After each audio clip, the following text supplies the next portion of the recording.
Leeds United made the most of their second chance in the European Cup against Stuttgart, the team they say has more foreign reserves than the Bank of England. Leeds won 2-1 in Barcelona in front of a tiny crowd. Their hero was Shutt. He scored the winner less than a minute after coming on as a substitute, and tomorrow's his birthday.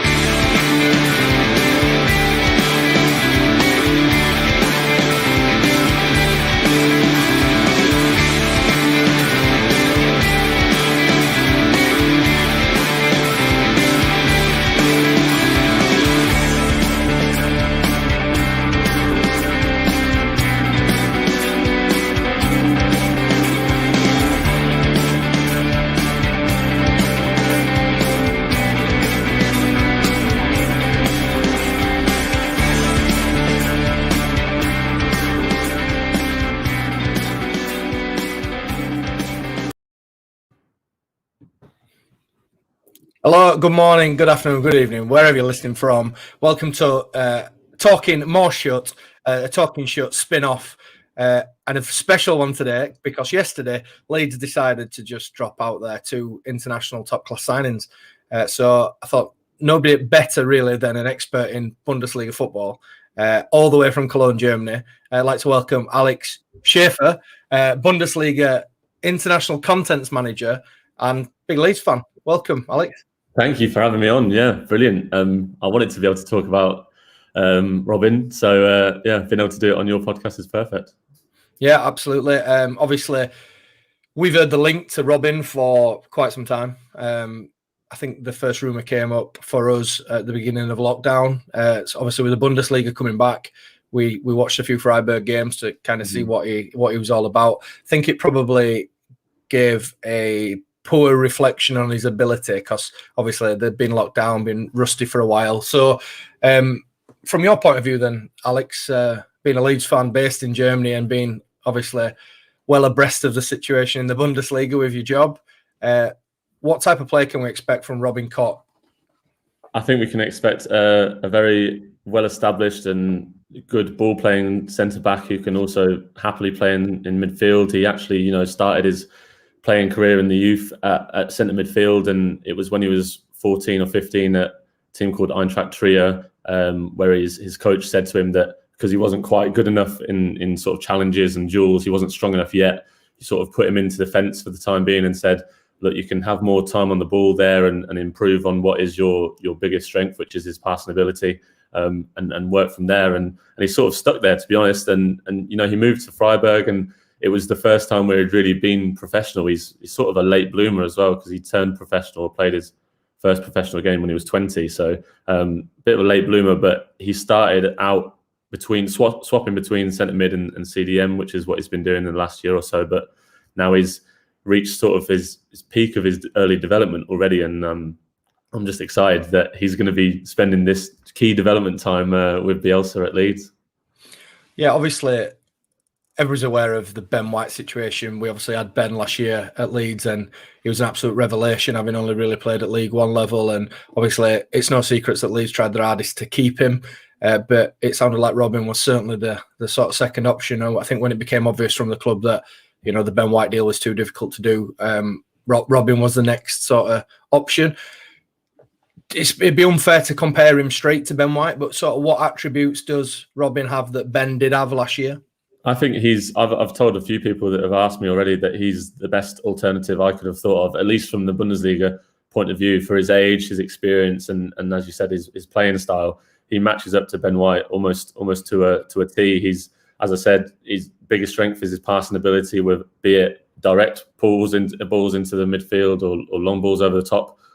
He can do it all, and he's developing with that over the last couple of years. We've seen him in the Bundesliga playing a lot more long balls out wide, which we often saw with Liam Cooper and Ben White last year, sort of getting onto the wingers with long balls. That's something that he can do perfectly. And he played in the centre of a sort of three-man defence at Freiburg. So I think that's what Leeds sort of saw in him, that, not only is he matching up to Ben White's abilities and sort of his playing style, but he's also been trained in the same sort of formations and styles that Leeds play at Freiburg, because Freiburg have played three-man back line or a four-man back line more often than not. And Robin Koch has always been the one in the middle of it, sort of dictating the play. And he can bring the ball out himself, much like Ben White did, and bring it into midfield if there's space. Or as I said, he can play it long as well. So and he's a big lad. Like it's quite strange to see. He's 6'3", almost 6'4", and he's quick on the ball. He's good in possession. He's not scared about being on the ball for too long, and obviously he can ping a pass as well. So he's got all the attributes that would make him the perfect alternative for Ben White. We've just got to see how he can sort of fare in Bielsa's style and obviously in the training as well, because Christian Streich at Freiburg has been known for his quite intense training regimes and playing style. He demands a lot from his team. They're very intense. So I don't think it'll be too much of a difference for him, but obviously it's going to be a new challenge as well. Yeah, I think when I watched Freiburg on their first game back after the COVID lockdown, I can't remember who it was against now, but he played in that sort of holding midfielder role that obviously Calvin Phillips has made his own at Leeds. And one thing that jumped out at me in the first 10 minutes watching the game was how much of he looked like an actual athlete. He got up and down the pitch really well. He looked very, very mobile. He didn't just sort of sit in that hole, if you like, and look to break play up and pass it to someone else. He was getting himself sort of beyond the midfielders as well and trying to get involved in the play higher up the park. So yeah, he looked like a natural athlete, and he alluded to it on his interview yesterday with the press over here, that the training regime at Freiburg had also been quite testing, and I think he'd spoke to Matthias Klitsch, who he'd played with at Kaiserslautern. And they'd obviously had a discussion about how tough the training were, and I think he was fully prepared for what he can expect coming into Leeds. And I'm sure when he gets back off international duty, he'll become very familiar with the 1K running track that's around Thorpe Arch, as all the lads do. Alex, have you had much to do with him sort of off the park? Because I heard a couple of things doing the rounds on social media that during COVID he went out and helped in the community and stuff like that, and that appears to be another thing that Bielsa does look at. Yeah, he's definitely involved in that, and a lot of the players in the Bundesliga were doing that during the COVID times. He was volunteering at supermarkets locally in Freiburg and stuff like that, and more than happy to do it. Me personally, I've only met him 2 or 3 times during our media days, where we go and meet all the teams and all the players and have a few hours with them to sort of create our content for the next season. And he's always been an absolute delight. As we saw yesterday, he's got really good English, and that'll only improve as time goes on while he's in Leeds. But he's just a nice guy. He's 24. He's actually almost exactly the same age as me, which is quite funny. But he's just a really down to earth guy. He's not boasting about anything or trying to be something different than what he is. He's as you said, he looks like an athlete. He is an athlete, but he's very calm and cool, and just does the job at hand and doesn't try and get too overawed with any situations that he's in. Yeah, absolutely, and I think that's obviously reflected in the fact that he's a full German international, and obviously he's in the setup for this coming rounds of internationals. Where does he play for Germany? Does he naturally fit in at centre back, or has he been playing in that holding role as well? Because obviously some big names in that German side. Yeah, that's the thing. So he first got into the Germany team because they had a couple of injuries, and obviously over the last year, Joachim Löw has sort of said to Jerome Boateng that he's not involved now for Germany, and last year at the time Niklas Süle, the Bayern centre back, was injured, so that's why he got his call up. But it's interesting to see now that he's kept his place even with Süle back injured, which is good to see. But in those 2 games that he played at centre back in a back 4 that Germany play, so he was partnered with someone else, but was more than happy to step out into midfield like he usually does and play his style. But he was playing at centre back for Germany. I think going into these next internationals, he should probably start the first couple of games, or the 2 games. He should probably start, considering that Süle's not quite back to full fitness. So if Leeds fans do want to try and see a glimpse of him in Germany colours, they probably will be able to. Yeah, and the interesting fact after this weekend is that he might come up against the other signing in Rodrigo as well. So I think from a game that Leeds fans probably wouldn't have been paying much attention to, I think there'll probably be a couple of Leeds eyes looking at how them 2 get on in this upcoming round of international fixtures. A few questions coming in. So before we talk about sort of your time in Germany, but also Leeds on a wider thing, there's a few Robin Koch questions coming in. So looking at the stats, this is from Ryan Paula Higgins. Freiburg averaged less than 50% possession. Do you think he can adapt to a Leeds side who averages nearer 60%? 100%, because he was the sort of guy who would be dictating Freiburg's attacks because they didn't have as much possession. They're sort of an intense, high-pressing team that is happy to work without having the ball as much. And when they did win it back, they sort of brought it back and recycled it. And Robin Koch was the one who would start that. He would play the ball into midfield straight ahead of him if the option was there, or he'd play it out wide, as I said, to try and get the wing backs in play. For Freiburg, which is quite nice, a connection with Leeds is that the two fullbacks, their wing backs, were the men who had been on the ball most often than not in the season. So they were getting the ball, and it was coming from Robin Koch or the defenders who were playing it straight out to them to find them in space. So they were trying to push it out wide and use the limited possession that they had. And so Robin Koch has experience in he's not got experience in having more possession, but he's got experience in using it in the right ways. And I think that's going to be perfect for Bielsa to teach him that, he's going to have a lot more opportunities to use the ball, which I think will just excite him even more because he's got that passing ability. If he's going to have more times on the ball to use it, then he's going to be loving life. Yeah, and that segues us perfectly into the next question by Jason Barnard on YouTube. How much more can Bielsa develop Koch? What can he actually add to his game? I think he can develop him massively because, as I said, he's a late bloomer as Robin Koch. He only made his professional debut when he was 20. He's marginally played more Bundesliga games than amateur games. He played about 60 sort of games in the third division or lower. So he was quietly developing under the radar, and before Freiburg signed him in 2017. And since then, he's been a staple to their team, and he's developed fantastically in the last year, especially, which has obviously seen him get called up to the Germany squad. So now, with his age at 24 and coming to a new league, coming to a new country and team, I think it's the perfect time for him to step up the gas on his development, because we've seen him progress so much over the last year, and not only in terms of his passing ability, but also what his previous youth coaches have said, that he wasn't as strong in challenges and being the athlete that he looks like now. He wasn't that 10 years ago or so, but now he's developed that massively. He's strong in a tackle. He's developing his positional play, which is, I think, probably his one weakness, where if he does step out into midfield, he can often get caught. If he doesn't quite make the challenge that he wants to step out to make, he can get caught, and he's not the quickest to be able to track back. So that's one position that Bielsa will be looking at with him. But yeah, I see Robin Koch has been able to develop massively in his time with Leeds. Excellent. Moving on to the next question then, Ryan Paula Higgins. He says, I've seen a few Freiburg fans saying there's a mistake in him. Liam Cooper usually performs better with a centre-back partner he can trust. Do you think he can build a similar relationship with Cooper? I think so. I think that's what I was just saying before, is that he does have a mistake in him, in that he can, get excited about stepping out of defence because he has that midfield past, and he actually grew up as a midfielder. It's where he needs to rein in the desire to push out into midfield and keep himself as the centre-back that he's going to be playing as for Leeds. And it will just be interesting to see if he can develop that discipline, because I think for Freiburg, over the last year, it became known for him that he was one of the best players and that he could be the one who could control a game or make a difference even from the back. So often he'd step out of defence, and it's a high-risk game that he wants to play, but it can bring reward as well. So for Leeds, being different from Freiburg in that they have more possession and should control most games, even in the Premier League, it will be interesting to see if he can keep that discipline. But also, I think Bielsa will want him to keep the sort of desire to push the game forward and do what he does. Because we saw Ben White as well. He developed a lot in terms of, playing the simple pass more often than not, and not trying to push out too often from defence, because it does bring that risk. And so I think that's one thing that Robin Koch is going to have to learn while he's at Leeds.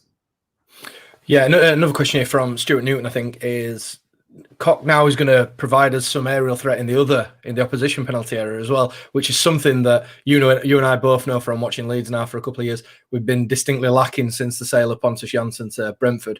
It became a bit of a running joke last year that corners, we may as well have just given it to their goalkeeper, because we carried very little threat from corners. And we saw towards the end of the season how Leeds tried to mix it up a little bit by playing little, obviously training ground set up, short corners and trying to change the angle. And then Matejs Klic obviously scored the curler against Middlesbrough, but to be honest, he had about 3 weeks. He could have had a pair of slippers on and a pipe before he killed it into the top corner. So is that something else that Koch can provide in his game, as in an aerial threat in the opposition penalty area? I see here that he 82 appearances for Freiburg and 4 goals, and I think he chipped in 2 in the Bundesliga last year with his head. Yeah, so that's something that he can massively provide. I think, we saw the tweet yesterday with Robin Koch sort of headers from corners that Leeds put out, saying that he can score from corners, which is lovely because he can, and he's got that height that no one else can really match up to. He's pretty much 6'4", high 6'3", and he's good at the movement and in the box, because Freiburg last year, I think it was maybe 8 of their first 10 or 12 goals last year or the year before were from set pieces. So it was a strength of theirs. They had free kick takers that were fantastic, and their corner taking was really well drilled. So it was something that they tried to make the most of with his height, and so he's definitely well trained in working from corners and trying to make the most of those situations. So hopefully for Leeds, we can see a few more goals coming in from set pieces.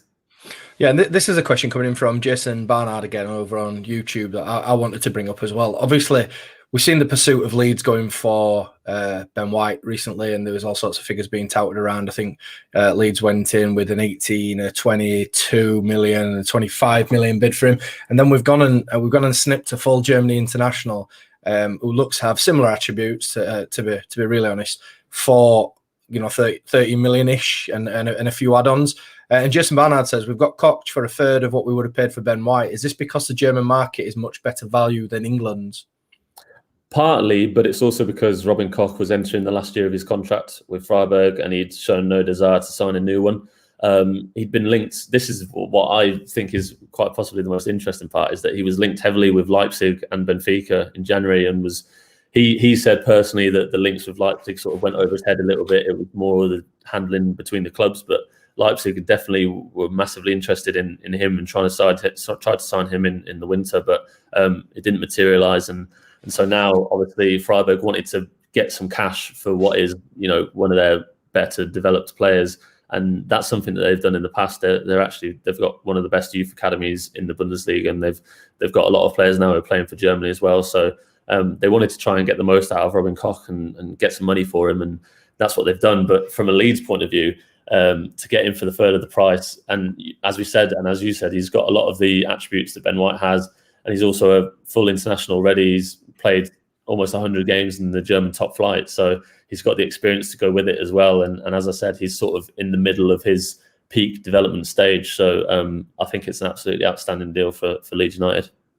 Yeah, and that'll segue us on to his next point in a minute. But before we get into that, Collaborator72 over on YouTube says, "Hey, Gaza, brilliant time spot for Australia. This guy can definitely be Cock of the North." Yeah, it's much better for you guys, obviously, down under.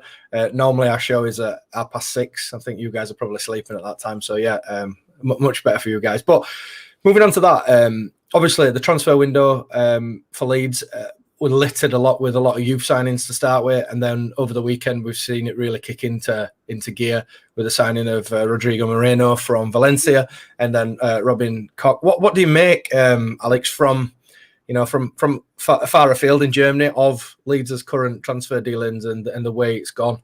It's quite bizarre that it's happened so quick. Well, I say so quickly. It'd been a long summer of waiting for Leeds fans. I saw it on social media all the time, and I myself was sort of waiting for us to make our first signings. But to then, as you say, get 2 full internationals in the day, and actually in the current times, I'd say a good deal price for the pair of them together. It's just ridiculous because working in the Bundesliga, we're not used to seeing teams go out and spend sort of the bigger money and get the bigger names when they're promoted teams.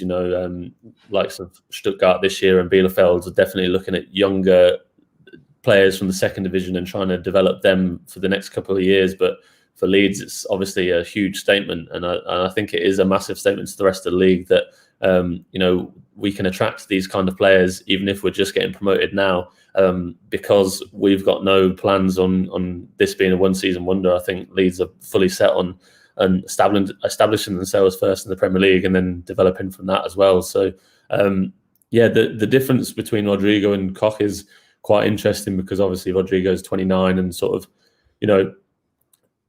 he's had his time of development and he's reached his sort of, peak time where he's 29 years old now and he's come to Leeds at that time. So hopefully we get the best of him.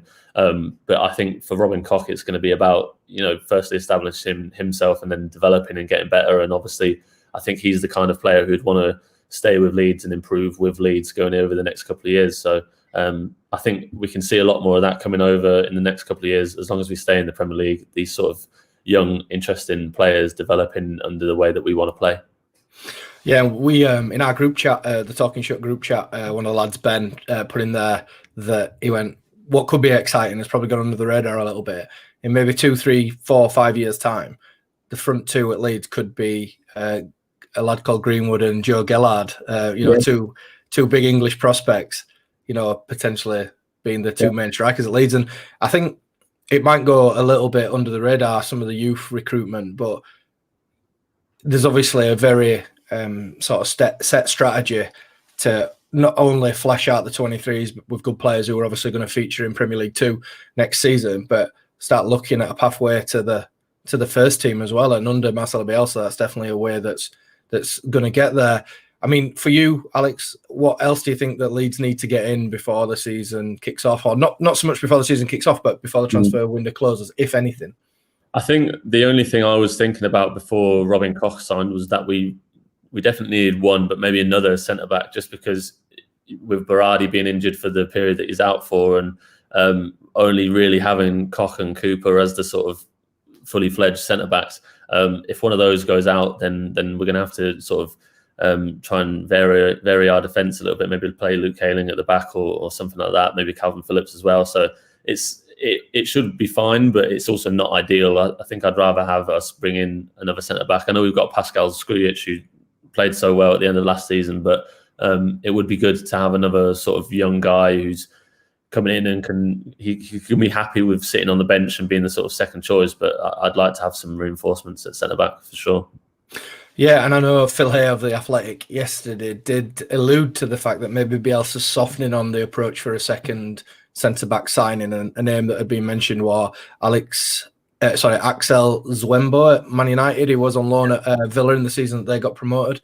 So that's probably one to keep an eye on. But yeah, I have to agree with you. I think certainly some centre-back reinforcements. I think it could be a big ask Pascal Struijk and people like him, Oliver Casey, to step up in big games against big teams. But I also think that I much prefer Luke Ayling as a right back. He can definitely do a job as a centre back, but I feel like it upsets the balance of the side a little bit, and I much prefer him sort of out there. What about from an attacking sense? Because there's been many links with Ryan Kent, and I did a scouting mission yesterday watching him play for Rangers against Hamilton, the mighty Hamilton Academical, and in all fairness, he had a very good game. He was very influential in it, but I think some reports coming out this morning that deal looks like it might be quite difficult to do. So purely talking from the German market, because one of the comments here is saying, should we go fishing around in the German market now, as we appear to have got a big player for a good price? Is there any attacking players that jump out that might interest Leeds? Definitely, because it's such a huge market with good young players around, and obviously I think Bielsa wants someone who can play in several different positions, not just sort of left winger or right winger, but also, as Ryan Kent does, sort of play anywhere across that midfield behind a striker.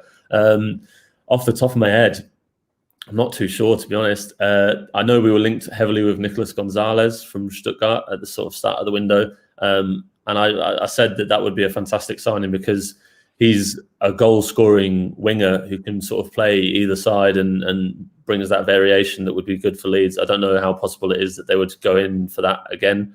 Obviously, I don't think we've heard much of it since Rodrigo and Koch deals were sort of been linked and stuff, but he would be a really interesting one. Even if he's just been promoted, he's definitely in good form and would be a good player to develop as well.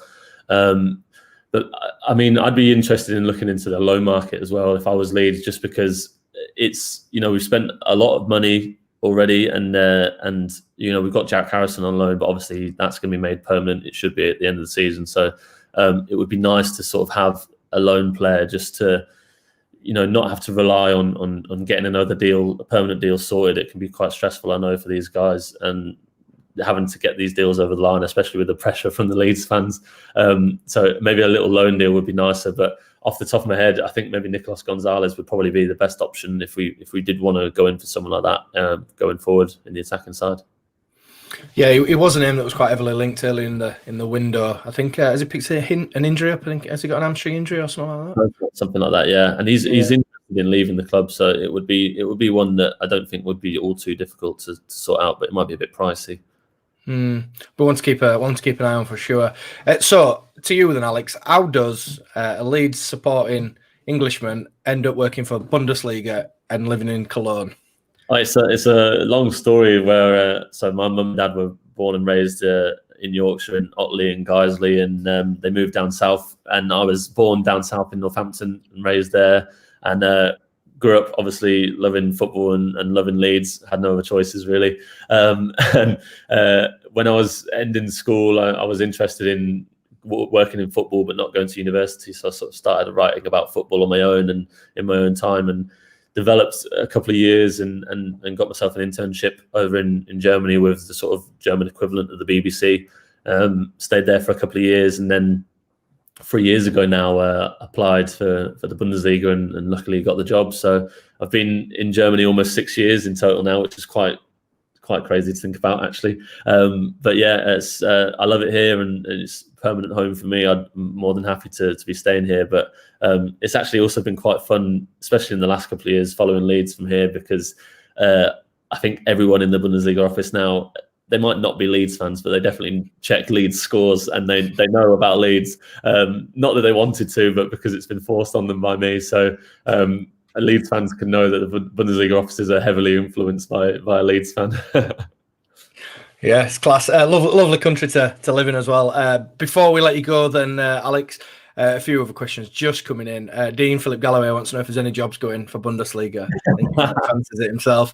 Ryan Palrigans, curious to find out what Alex's opinion on the time of, Wiedveld and Lasogga at Leeds, the last two Germans we had at Leeds.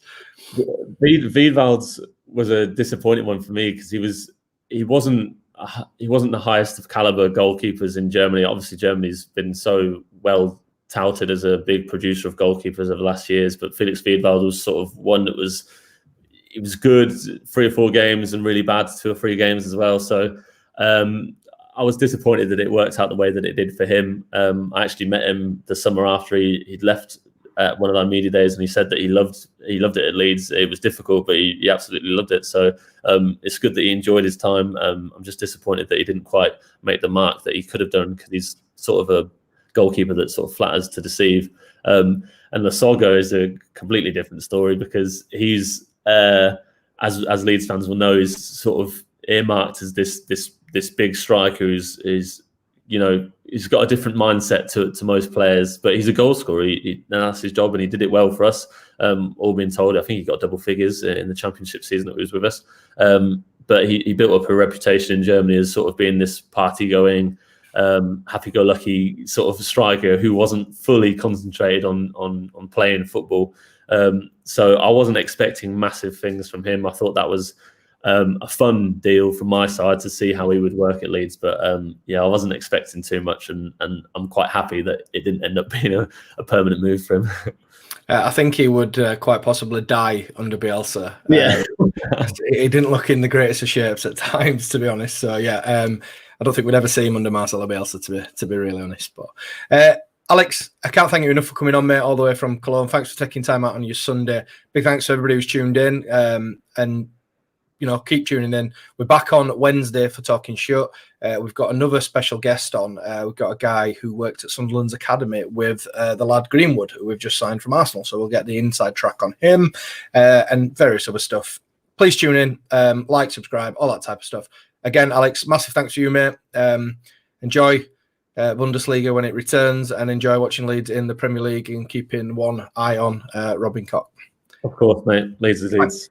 Thanks very much for your insight, mate. Take it easy. Take care, mate.